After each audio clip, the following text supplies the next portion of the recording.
In this video, we're going to be talking about starting chapter 9, and we're going to be talking about digestion. And I think everybody has a pretty good idea about what the digestive system does, although I think there's surprisingly like a couple things that are kind of common misconceptions.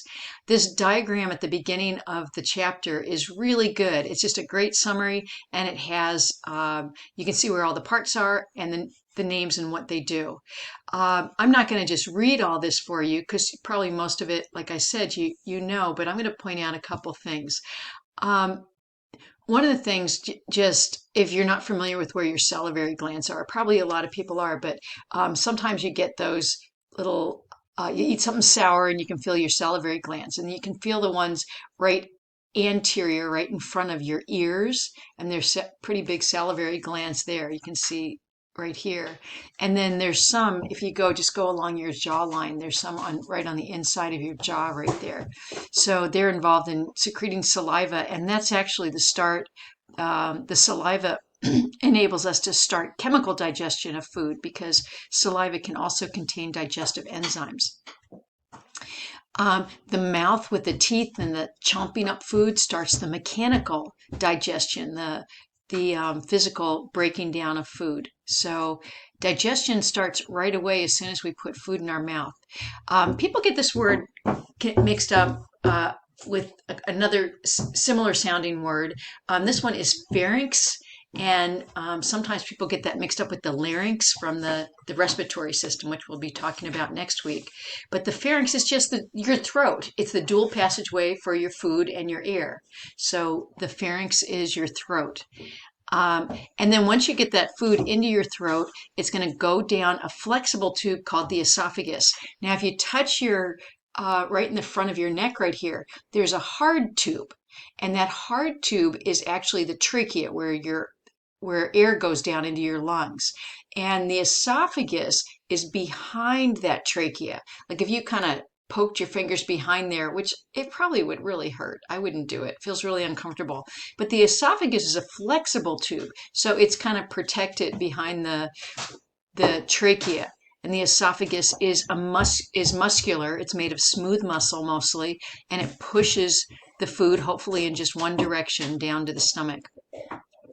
Most people think that the stomach is the site where most digestion occurs, but that is not true. That's one of the common misconceptions.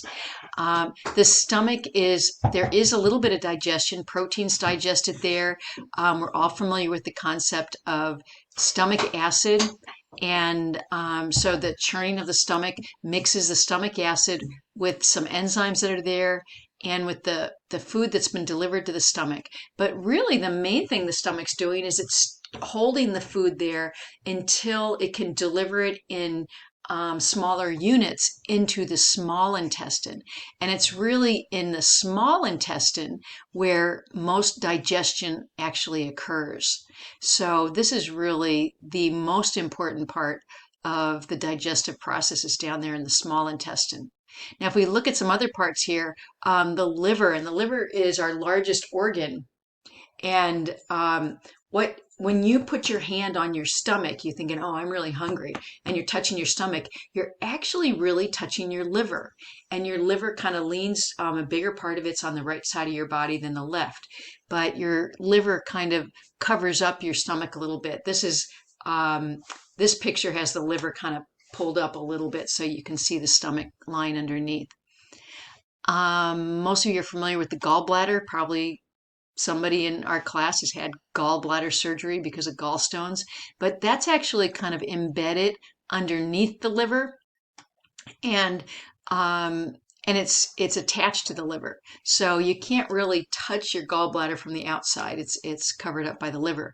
And another thing you can't touch from the outside is this kind of bumpy organ underneath the stomach that's called the pancreas. And again, we've all heard of the pancreas, but most people don't completely understand the significance of the importance of the pancreas. Most of us think about the pancreas as an endocrine organ, so it is one of the organs of the body that has functions in multiple systems. And so it acts as an endocrine organ because it makes insulin, but it's really important in digestion too because it makes most of the digestive enzymes. And what it does is it takes those enzymes and it secretes them into the small intestine. The other thing the pancreas makes, and it's kind of interesting, is you're familiar with the idea that the stomach has stomach acid and it's mixed with food, and it shows you that that food stomach acid mixture is called chyme, Chyme. And so this chyme ends up in the small intestines.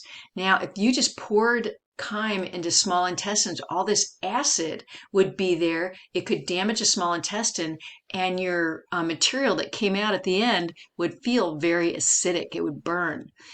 But the pancreas, in addition to making digestive enzymes, also makes a basic material, basic solution, and it secretes it into the small intestines so the intestines should not be acidic.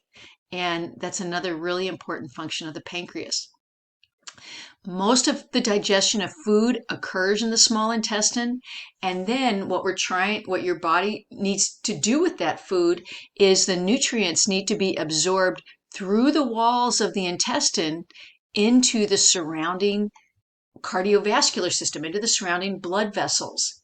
And then those blood vessels are going to carry the nutrients to all the cells throughout the body. So most of the absorption of food most of the absorption of the nutrients from our food is absorbed through the walls of the small intestine into the cardiovascular system. Now, once that food is digested and the nutrients are absorbed into the blood, somewhere around here, the small intestine hooks into the large intestine. And what's left is a lot of water and a lot of undigestible material like fiber. And so the job of the large intestine is to absorb water. And the water from the large intestine goes from inside the large intestine through the wall into the surrounding cardiovascular system and compacts the remaining material that we can't digest. And what ends up coming out of the large intestine are the feces. And so that's just our undigestible material. Another thing that's in the large intestine are a lot of bacteria. There's more bacteria in the large intestine than anywhere else in our bodies. And so they're contributing to some little bit of additional digestion that occurs. But mostly the large intestine is absorbing water and creating the feces, the waste products. The rectum is the end of the large intestine, and you can describe it, maybe a doctor might describe it as the part of the large intestine that you could actually still access from the outside, maybe with a small instrument or with a finger. You could actually still palpate the rectum, and that's going to regulate the elimination of feces. So in the rectum is where feces are going to be stored. There's muscles there that prevent them from just coming out. And the anus also is involved in that and has some really strong muscles to prevent the expulsion of the feces when it's not desired.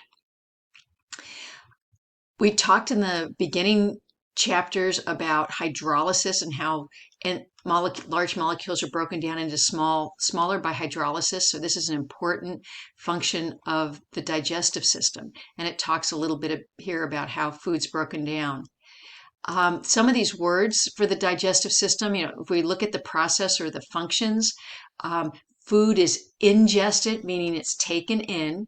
It's digested, and that's taking the larger pieces into the smaller pieces, and that's a combination of mechanical and chemical digestion. So mechanical with physical squishing and biting and things like that, and chemical with our enzymes. Then we have all sorts of structures that can move the food from down our pharynx, down our esophagus to the stomach. And so movement is an important part of the digestive system. The unique kind of movement that we see in the digestive tract is something called peristalsis.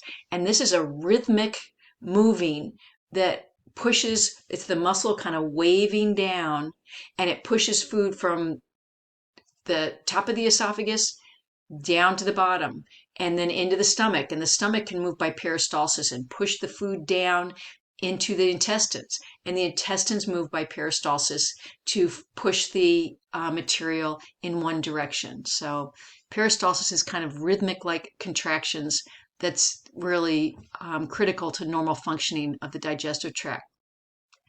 We talked about the small intestine absorbing nutrients, the large intestine absorbing water into the cardiovascular system. So absorption is really important. And then elimination of any waste that can't be digested. And that's defecation. That's kind of a good overview of the digestive system. And I'm going to stop there.